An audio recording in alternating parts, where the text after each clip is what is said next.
A todos, muy buenos días. Estamos en materiales de construcción. Continuamos con el repaso y el estudio de los materiales. Entendíamos que una de las características claves en los materiales es pues la forma de estudiarlos, ¿no? La forma de estudiar los materiales. Y cuando ingresamos a este ámbito, ¿sí? Aquí ya vamos a ver según la posición que ocupan en obra. Estamos viendo acá, ponemos aquí parte 2, ¿no? Ok. Hemos entendido ya algunas características. Hemos dicho que para estudiar los materiales tendríamos que tomar en cuenta dos aspectos. En principio, según la posición que ocupan en obra, como una primera forma de estudiar, y otra segunda, aquí vamos a ampliar esto, que también podría ser según su naturaleza, ¿no? Esto ya dijimos, según su naturaleza o según la posición que ocupa en obra. Esas dos son las dos formas de poder estudiar. Bueno, obviamente existen muchas otras más formas o perspectivas de estudiar los materiales. Estamos nosotros enfocándonos en las más óptimas, en las más idóneas, aquellas que me permiten, entre comillas, simplificar el estudio de los materiales en construcción. Hemos iniciado con el estudio de los materiales según la posición que ocupan en obra. Y habíamos visto algo bastante interesante, ¿no? Ya hemos visto que según la posición que ocupan en obra, en principio es evaluar cuáles son, dijimos, las partes de una estructura, ¿sí? Y nos hemos enfocado a eso principalmente. Es ahí donde hemos entendido que si hablamos de partes de la estructura, tenemos fundaciones, el cuerpo, estructura de techo y techumbre y cubierta. Por mencionar generales, no estamos tomando en cuenta instalaciones, que eso también vamos a observar que más adelante es posible observar desde otra perspectiva, ¿no? Bien, entonces tenemos ese detalle. Ya habíamos visto que en fundaciones existen fundaciones, como ya hemos visto o considerado, superficiales, semiprofundas y profundas. Hemos visto la amplia variedad de fundaciones. Aquí tenemos este detallito, ¿no? La amplia variedad de fundaciones. Aquí están superficiales, cimientos sobre cimientos, zapatas. Hemos visto también que se entienden por pilas, pilotes, ¿no? Eso ya está muy bien entendido. Revisen, por favor, el videíto. Voy a dejar el video para que ustedes tengan esa revisión y puedan estudiarla cuando vean conveniente. Tenemos el canal de YouTube, tenemos el blog. Por favor, aprovechen las videotecas que estamos generando también. Hablando de cuerpo, también hemos comentado que en cuerpo existen dos sistemas estructurales, uno que son los sistemas viga-columna, que es este que estamos observando, que vendría a ser el esqueletito, ¿no? La forma de descargar las cargas, decíamos, al interior de la estructura, se van a realizar pues por las columnas y las vigas. Esos son los elementos de descarga de las cargas internas y propias de la estructura. Ese es uno de los sistemas estructurales. La otra podría ser mampostería. Y en mampostería hemos visto que hablamos del uso efectivamente de los ladrillos, ¿no? Aquí teníamos algo interesante porque aquí observamos que esta losa aligerada descargaba su peso mediante las columnas, ¿no? Qué interesante. Pero también podría darse el caso que hay estructuras que descargan, ¿no es cierto? Aquí ponemos un costadito acá, exacto. Su peso directamente sobre el muro. Descargan el peso sobre el muro. Ah, estos son muros portantes. Muros portantes. Habíamos comentado también que existen muritos que se conocen como muros de división. Y bueno, pues estos muros son muros también bastante interesantes porque en este tipo de estructuras nosotros podríamos ya utilizar el desarrollo de ingeniería. Con esto, ¿qué quiere decirse? Que podríamos ya no utilizar exclusivamente ladrillos, si bien en nuestro medio utilizamos bastante ladrillo, hoy en día ya hay alternativas, hablamos de los drywalls y demás. Hay una pregunta que nace y alguien me comentó, dice, ingeniero, ¿y qué pasa si yo quiero hacer estructuras de niveles pero no con sistemas viga-columna, sino quiero hacerlo con sistemas de muro portante. ¿Cómo podría ser mi estructura? Y muy interesante esa consulta que me hicieron internamente, ¿no? ¿Cómo podría ser yo mi casa evitando usar columnas y vigas? ¿Habrá alguna manera? Bueno, las vigas obviamente sí o sí tienes que emplearlas que sean de madera y no de hormigón, pero en vez de usar columnas, teniendo una estructura de muros portantes, esta podría ser la forma más idónea. Vamos a ponerla acá, la tenemos aquí al frente. Aquí está, muy bien. Vamos a darle, a tratar de poner, no, yo quiero que tenga un relleno. Listo, ya, ahí está bien, excelente. Atentos por favor a esta estructurita, a este que voy a mostrar aquí. Sí, estoy poniendo aquí delante. Si yo desease tener una estructura de niveles, pero ya no trabajar con columnas, sino con muros portantes, ¿qué es lo que hacía antes la ingeniería o los constructores? Tenían que tener muros macizos en el nivel inferior y estos muros podrían ser menos macizos en los niveles superiores. Aquí tenemos una estructura de 3 niveles.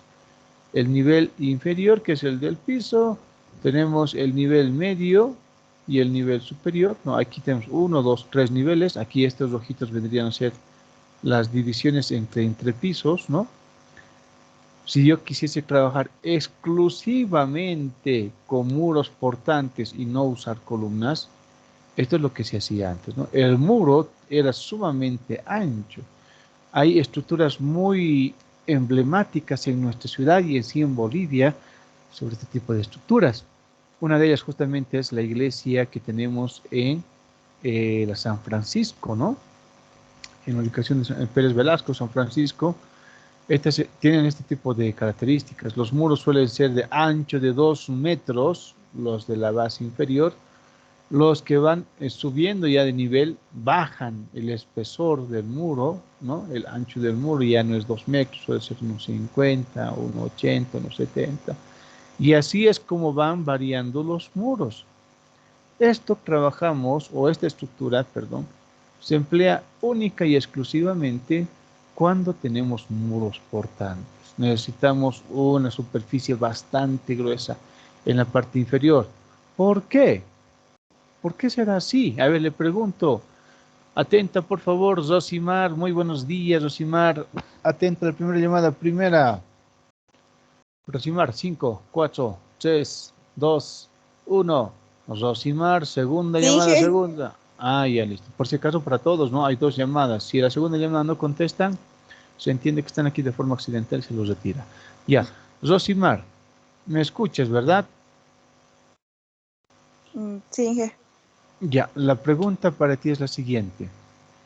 ¿Por qué cuando hablamos de muros portantes, quisiera que imagines ahora en este momento la iglesia de la Pérez Velasco? Vamos a tratar en este caso de mostrarte, ¿no?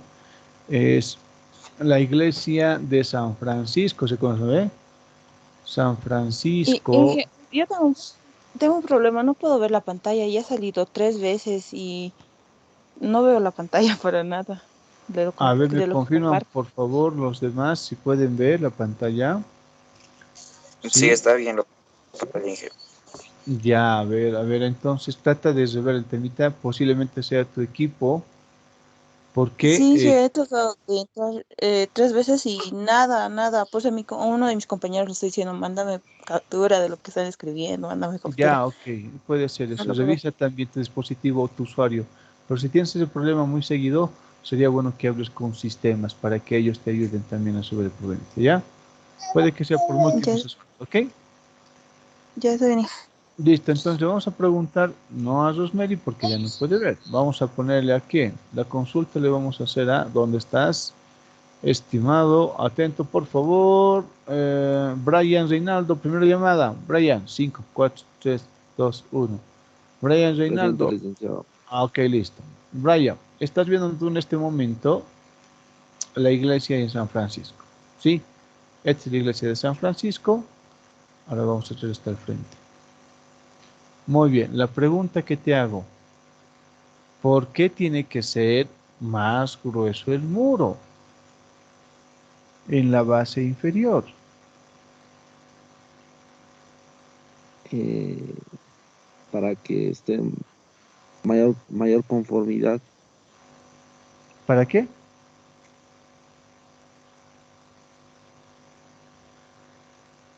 Cinco, cuatro, tres, dos, uno.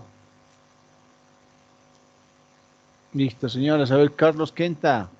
Primera llamada. Primera, Carlos. Cinco, Sí. cuatro, tres. Carlos, la misma pregunta. ¿Por qué la base inferior en estos muros tendría que ser mucho más grueso que los superiores?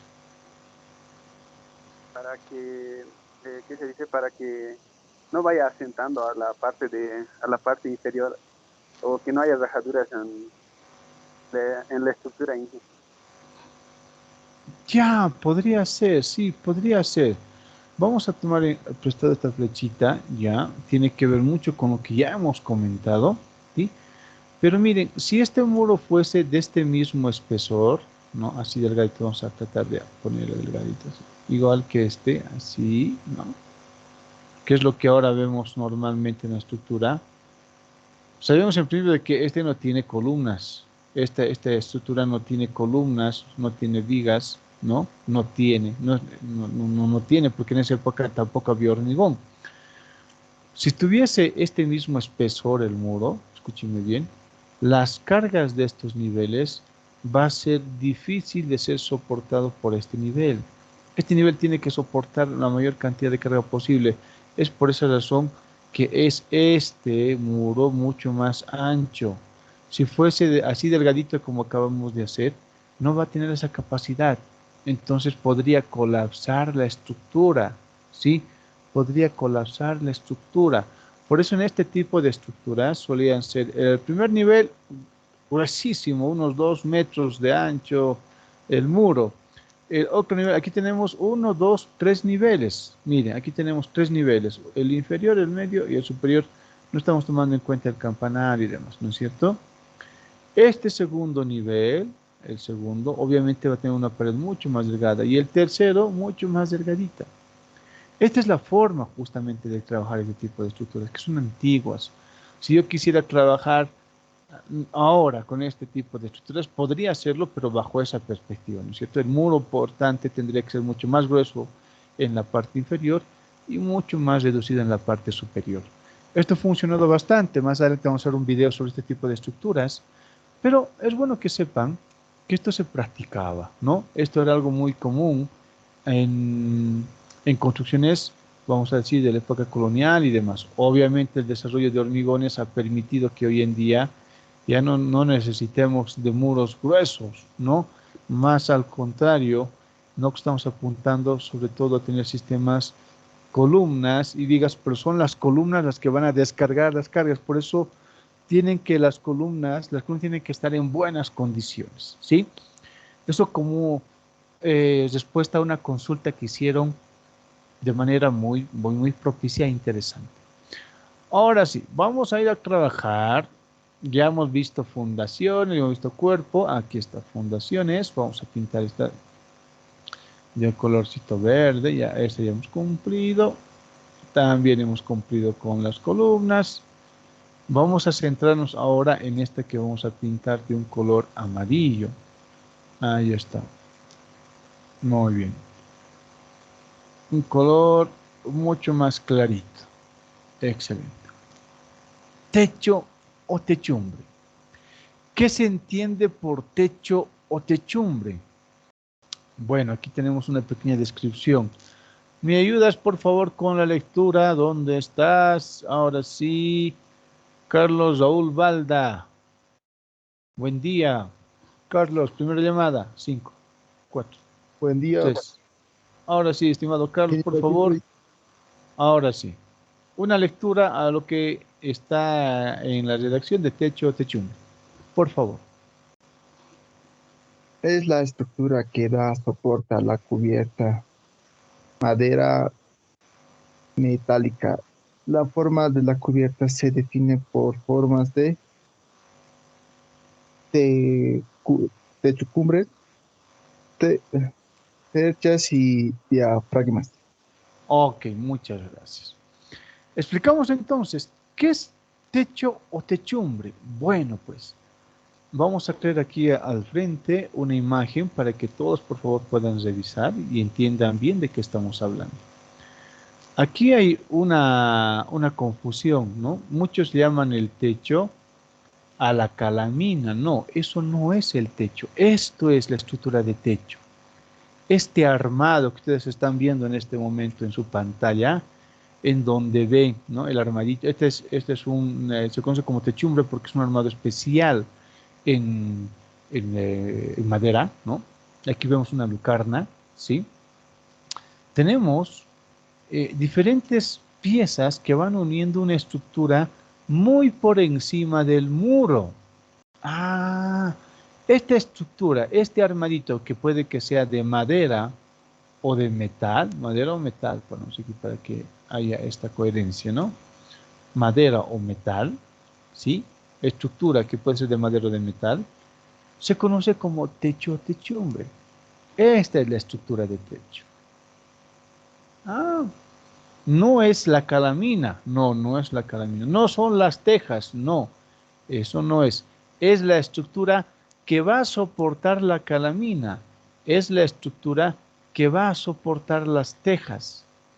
Pero repito una vez más, no es la calamina, no son las tejas, es la estructura que da soporte a la cubierta. Eso es lo que se conoce como techo o techumbre, mucho cuidado, ¿no? La forma de la cubierta, ahora sí, se define por la forma de la techumbre. Claro, aquí yo estoy viendo que tengo aguas. Ahorita vamos a entrar a ese tema, que es bien interesante, ¿no? Yo estoy viendo que tengo aguas. ¿Qué se entiende por agua? Bueno, para todos, agua no es nada más que la inclinación. Cuando hablamos de procesos, en este caso casitas, que tienen de una u otra manera infinidad de posibilidad de estar en ambientes muy húmedos, necesitamos fortalecer estas aguas, estas pendientes. Las pendientes tienen que ser bastante pronunciadas. Es decir, que esta inclinación que nosotros vemos en las casitas, en algunos casos ya están normadas por el municipio. La alcaldía, el municipio te dice cuánto debería ser la inclinación según norma. ¿Por qué? Porque el municipio sabe que en esa zona o llueve más o llueve menos. Mientras más llueve, tiene que haber mayor pendiente. Mientras menos llueve, menor pendiente. Ya, ese es un dato interesante. Ojo, sabemos aquí también que la pendiente puede aprovecharse para tener aquí una pequeña viviendita, ¿no? Idealmente, la techumbre debería ser no tan elevada, relativamente plana, para no consumir mucho en material y no tener una estructura bastante grande. Pero va la pregunta, ¿qué tipo de techumbres o de techos existen? Ah, ok, vamos a mirar esto, vamos a hacer más pequeñito, esto para ir revisando cuáles son las formas. Después hay que ver las partes del techo, ¿no? Eso vamos a ver más adelante, ya aquí es un poquito más pequeñito. Muy bien, ahora sí. Vamos a pronunciar esto, vamos a cortarle aquí para darle mejor espacio. Ok, aquí y acá, ¿no es cierto? Todas estas formas que ustedes están observando en este momento, todas estas formitas, absolutamente todas, corresponden a la forma de estructura del techo. Como aquí dice, ¿no es cierto? Acá comentas, la forma de la cubierta se define por la forma de la techumbre. Entonces, si la techumbre es de dos agüitas, la cubierta también va a cubrir dos aguas.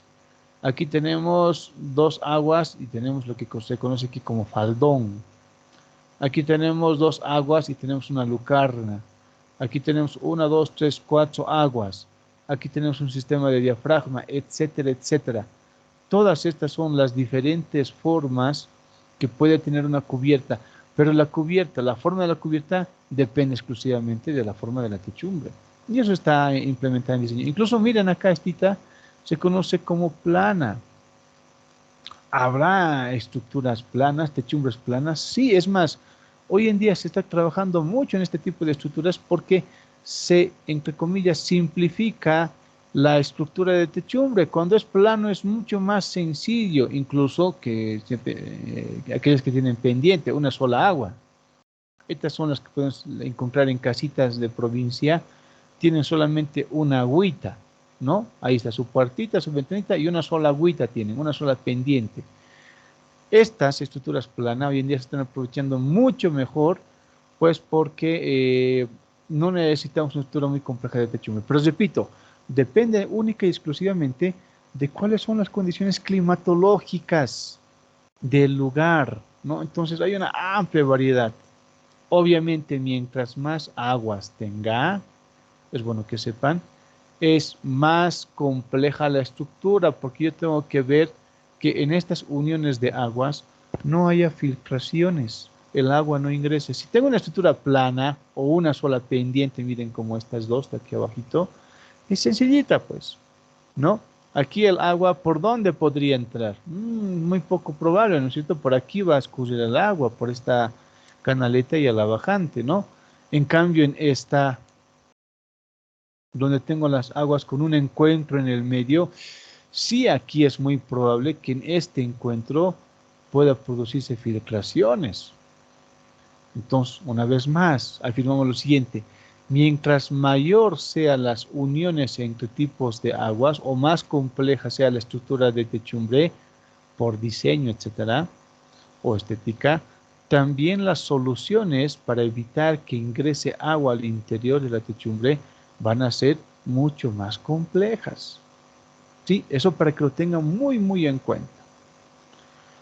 Y aquí hemos hecho mención a dos temas interesantes. Dice, pueden ser sistemas de cerchas o sistemas de diafragma. Sistemas de cerchas o diafragma. Ya. Ingeniero, ¿qué es una cercha? Se conoce como cercha a este tipo de estructuras. Estas son cerchas. A ver, piensen ustedes en este momento dónde han visto este tipo de estructuras. Muchos me dirán en tinglados, ingeniero, cuando yo voy a jugar un partidito de futsal, he visto que la estructura tiene esto, ¿no? Son tinglados, ¿no? Estas se conocen como cerchas. También podríamos decir que estas también son cerchas, aquí ampliamos, ¿no? Estas también son cerchas, ¿sí? Estas se conocen como cerchas. Como ustedes pueden observar, son armados muy especiales, ¿sí? Hay amplia variedad de cerchas. ¿De qué depende? ¿Por qué, ingeniero, hay tanta variedad? Porque dependiendo mucho al diseño de cercha, podemos cubrir mayor luz. ¿Qué se entiende por luz? A luz es la distancia entre un punto de apoyo y otro por debajo de la cercha. Hay cerchas que van a tener mayor cobertura de luz y otras menor cobertura de luz, ¿sí? Por ejemplo, si yo quiero que esta cubra mayor luz, esta va a tener que ser más pendiente como esta, ¿no es cierto? Podría ser mucho más amplia, pero obviamente se hace más compleja la estructura de la cercha, por lo mismo estoy consumiendo o gastando, por decirlo así, mayor material y esto va a ser más costos a la obra, ¿no? Estos se conocen como cerchas. Ahí están los tijerales, están las Hope, Brand, etc. Este armadito especial tiene nombres diferentes. Ahí están las Hope, la Brand, tijeral, la cercha cuadrada, etc. ¿No? La sierra. Hay un montón de nombres para este tipo de cerchas que lo van a ver también ustedes más adelante. ¿Ya? Esto forman parte de las estructuras de techumbre. Sin esto no existiría techumbre, sin esta estructura no existiría obviamente la cubierta, ¿no? Muy bien, entonces esas son las cerchas. Ingeniero, ¿y qué son los diafragmas? Vamos a ver ahora la imagen de un diafragma. Ponemos esto a un costadito, ¿ya? Este es un diafragma. Ok, muy bien, excelente. Esto se entiende por diafragma. Los diafragmas, para que ustedes lo sepan, no utilizan cerchas. Los diafragmas no utilizan cerchas. Es un armado muy especial en donde aprovechamos toda la parte por debajo de la cubierta. A ver, ¿cómo es eso, ingeniero? Aquí vamos a ver una imagen. Esto vamos a profundizar más acá. En los diafragmas estamos utilizando, ahí se puede ver mucho mejor, todo lo que está por debajo. Aprovechamos el espacio físico. Miren, yo aquí estoy viendo mi cubierta. Ah, aquí está, estoy viendo aquí lo que se conocen como caseras, ¿no? Las coseas también se ven acá. Esos son nombres que forman parte de la estructura del diafragma o también puede ser también de las cerchas. Pero en este caso, miren, yo estoy observando la cubierta. Ah, aquí se ven las tejitas. No, sí, se está viendo aquí la cubierta. Estoy aprovechando todo este espacio físico. Ah, entonces en sistemas de diafragma, yo estoy aprovechando todo el espacio físico posible. Claro, porque el armado es muy especial en diafragmas. Esto obviamente no va a ser posible si hablamos de cerchas. En las cerchas, miren ustedes, yo, según mis necesidades, no voy a poder usar todo este espacio físico. Este espacio físico yo no voy a poder usar, porque aquí están los elementos que forman parte de la cercha. No puedo darle ningún uso acá. En cambio, en este sí. Aquí sí puedo observar. Miren, estoy utilizando todo ese espacio. Puedo ver la cubierta, que es algo muy diferente a las cerchas. Ah, excelente. Entonces, la pregunta es, ¿qué tipo de estructura tú vas a edificar? Si es una con diafragma, vas a poder hacer mejor uso. Esto obviamente depende mucho del arquitecto. El arquitecto es el que diseña este tipo de estructuras, ¿no? Pero tú sabes que tienes que construirlas. Y como ingeniero dices, ah, muy bien, entonces vamos a utilizar cerchas porque necesitamos una luz muy amplia. Los diafragmas no pueden tener luces muy amplias porque el armado sería mucho más complejo. Las cerchas sí. Estas cerchas se utilizan incluso para naves industriales. Al decir naves hablamos de estructuras que requieren de un ancho de luz. Luz, repito una vez más, se conoce como de esta distancia a esta distancia. Esa es la luz, ¿no es cierto? Es cuánto es el espacio entre un punto de apoyo y otro. Las cerchas te pueden proporcionar luces bastante amplias. Los diafragmas no tanto. Pero lo bueno del diafragma es que puedes aprovechar sin mucha dificultad los trabajos, el espacio físico por debajo de la cubierta. ¿Ya? Eso para que tomen muy en cuenta. La pregunta entonces que nos hacemos, que ustedes ya van a contestar en la práctica, ¿no? Que tienen pendiente ustedes. ¿Qué tipo de materiales podré usar? Aquí estoy empleando dos, ¿no? Ya, bueno, aquí he contestado. ¿Puedo usar madera o metal? ¿Serán los únicos que pueden utilizarse? Pues resulta que no. Porque hay techumbres, sí, obviamente esto en zonas muy rurales, de, vamos a decir, madera especial. Puede ser techumbres de bambú. Pueden ser techumbres también de maderas blandas, aunque cuando veamos maderas vamos a ver que las maderas también tienen una clasificación muy especial, muy especial. Obviamente, si la techumbre es una estructura que va a soportar la carga de la cubierta, la resistencia mecánica en la techumbre tiene que ser alta. El material que vamos a usar para la techumbre tiene que ser pues especial, ¿no? Esta madera tiene una madera bastante tratada. Es muy probable que ingrese la humedad por la cubierta. Por ejemplo, este es un sistema de diafragmas, miren ustedes, de diafragma, porque estoy viendo aquí la cubierta, estoy aprovechando todo este espacio físico, y este armado requiere que la madera tenga formas espaciales, ¿no? Bastante interesante con las maderitas. Estas formas espaciales se aprovechan según las características de la madera. Ah, entonces cuando ustedes, el que va a hablar de madera tiene que hablar también de uniones en madera. ¿Cómo puedo unir la madera? Debería ser también parte del tema que ustedes van a tratar. ¿Cómo voy a unir estos materiales? ¿Cómo puedo unir los pétreos? ¿Cómo puedo unir las maderas? ¿Cómo puedo unir los vidrios? Etcétera, etcétera. Va a ser parte también del trabajo que ustedes van a desarrollar en su exposición. ¿Sí? Pero hay madera especial. En este caso, esta forma, la forma especial de esta madera, más allá del tipo de madera, se debe al tipo de tratamiento que se le da a la madera. Porque claro, la madera yo puedo deformar o puedo dar la forma que yo quiera a la madera. La forma que yo quiera puedo dar a la madera. Depende mucho del tratamiento. Por eso los que van a exponer en madera tienen mucho que explicar sobre este tipo de materiales. Señores, esto es lo que conocemos nosotros como estructura de techo y techumbre. Esto ponemos entonces con verdecito porque ya se entendería, ustedes ya tendrían que entender qué entienden por techo y techumbre. Vamos ahora a hablar de la cubierta, pero hasta aquí, ¿alguna duda, pregunta, consulta o comentario?